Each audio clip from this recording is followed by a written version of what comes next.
ನಮಸ್ಕಾರ. ತಮಗೆಲ್ಲರಿಗೂ ಗೊತ್ತಿರುವ ಹಾಗೆ ಈ ಬೇಸಿಗೆ ಕಾಲದಲ್ಲಿ ರಾಜ್ಯದಲ್ಲಿ ಅಧಿಕ ಉಷ್ಣತೆ ಹೆಚ್ಚಾಗಿರುವಂತದ್ದು ನಾವು ನೋಡ್ತಾ ಇದ್ದೀವಿ ಮತ್ತು ಬಿಸಿ ಗಾಳಿ ಕೂಡ ಬೀಸ್ತಾ ಇರುವಂತದ್ದು ಕೆಲವು ಜಿಲ್ಲೆಗಳಲ್ಲಿ ಹೆಚ್ಚಾಗಿರುವುದರಿಂದ ಈ ಒಂದು ಬೇಸಿಗೆ ತೀವ್ರತೆ ಈ ರಾಜ್ಯದಲ್ಲಿ ನಾವು ಕಾಣ್ತಾ ಇದ್ದೀವಿ. ಇದರ ಪರಿಣಾಮ ಆರೋಗ್ಯದ ಮೇಲೆ ಕೂಡ ಬೀರುತ್ತೆ. ಮುಖ್ಯವಾಗಿ ನಮ್ಮಲ್ಲಿರುವಂಥ ನೀರಿನ ಅಂಶ ಕಮ್ಮಿ ಆಗೋದ್ರಿಂದ ಅದು ಈ ಡಿಹೈಡ್ರೇಷನ್ ಅಂತ ಏನು ಹೇಳ್ತೀವಿ, ಅದು ಬಿಸಿಲು ಇದ್ದಾಗ ಹೊರಗಡೆ ಹೆಚ್ಚು ಹೋಗುವಂಥದ್ದನ್ನು ಕಡಿಮೆ ಮಾಡ್ಕೋಬೇಕು.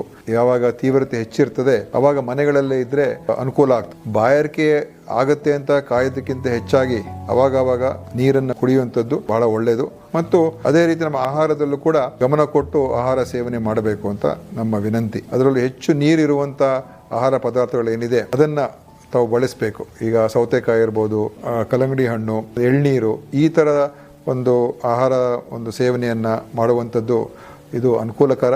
ನಿಮ್ಮ ಉಡುಪು ಕೂಡ ಅಷ್ಟೇ ಮುಖ್ಯ ಆಗ್ತದೆ. ಅದು ತಿಳಿ ಬಣ್ಣದ ಉಡುಪುಗಳು ಹಾಕೊಂಡ್ರೆ ಆವಾಗ ಅದು ಹೆಚ್ಚು ಸೆಕೆ ಆಗೋದನ್ನು ಕಮ್ಮಿ ಆಗ್ತದೆ ಮತ್ತು ನಮ್ಮ ದೇಹದ ಮೇಲೆ ಬಿಸಿಲಿನ ಪರಿಣಾಮ ಕೂಡ ಕಮ್ಮಿ ಆಗ್ತದೆ. ಮತ್ತು ಎಲ್ಲೆಲ್ಲಿ ಕಾರ್ಮಿಕರು ಕೆಲಸ ಮಾಡ್ತಾ ಇರ್ತಾರೆ, ಕೃಷಿ ಜಮೀನು ಇರ್ಬೋದು ಅಥವಾ ಕಟ್ಟಡ ಕಾರ್ಮಿಕರು, ಅವರು ಬಿಸಿಲು ಹೆಚ್ಚಿರೋ ಸಮಯದಲ್ಲಿ ಕೆಲಸವನ್ನು ಕಮ್ಮಿ ಮಾಡಿಸುವಂಥದ್ದು ಮಾಡಬೇಕು.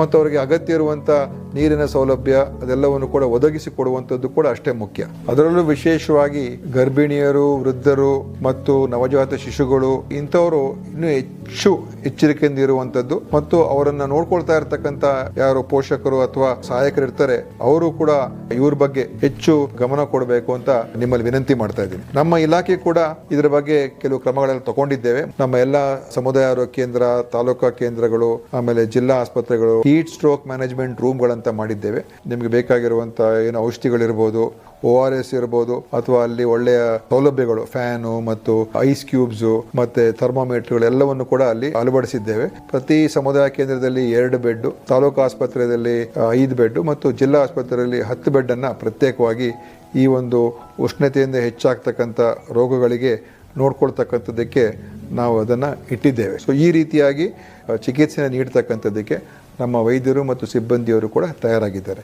ನಮ್ಮ ಇಲಾಖೆ ನಿಮ್ಮ ಜೊತೆಯಲ್ಲಿದೆ. ನಿಮ್ಮ ಒಂದು ಆರೋಗ್ಯ ಸಂಬಂಧಪಟ್ಟಿರತಕ್ಕಂಥದ್ದಕ್ಕೆ ನಮ್ಮ ಕಳಕಳಿ ಕಾಳಜಿ ಯಾವತ್ತೂ ಕೂಡ ಇರ್ತದೆ ಅಂತ ಹೇಳಿ ಈ ಸಂದೇಶವನ್ನು ನಾನು ನಿಮಗೆ ನೀಡ್ತಾ ಇದ್ದೀನಿ.